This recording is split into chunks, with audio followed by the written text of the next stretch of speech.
काल रात्री police station Loha येथे गुप्त बातमीदारामार्फत बातमी मिळाली होती की नांदेडवरून काही लोक आपल्या गाडीमध्ये टाटा एस गाडीमध्ये अवैधपणे गुटख्याची वाहतूक करत आहेत आणि गुटख्यासोबतच जो सूर्यछाप जर्दा आहे तो सूर्यछाप जर्दा त्यांनी स्वतः कंपनीचा नसून डुप्लिकेट बनवलेला आहे आणि त्याच्यावरचं लेबलिंग त्याच्यामधला असलेला तंबाखू हा डुप्लिकेट पद्धतीने भरून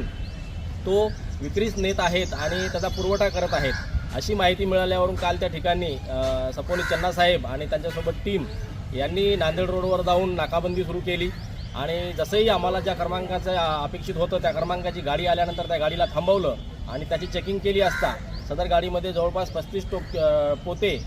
डुप्लिकेट मुद्देमाल सूर्यछाप जर्दाचा जो डुप्लिकेट तंबाखू आहे तो मिळून आला आणि परत AAA आणि विमल आणि V1 अशा विविध प्रकारचा गुटखा मिळून आला एकूण आणि एक गाडी मिळून आली त्याच्यामध्ये टाटा एस गाडी. या टाटा एस गाडीमध्येच हा सर्व मुद्देमाल मिळून आला. हा सर्व मुद्देमाल अवैध असल्यामुळे त्याच्यामध्ये भारतीय दंडविधान आणि कोटपा कायदा याप्रमाणे विविध कलमाने गुन्हे दाखल झालेले आहेत. 2 आरोपीला अटक केलेला असून आता माननीय न्यायालयामध्ये सादर केलं जात आहे. एकूण याच्यामध्ये 5,25,540 रुपयाचा मुद्देमाल पोलिसांनी काल रात्री जप्त केलेला आहे.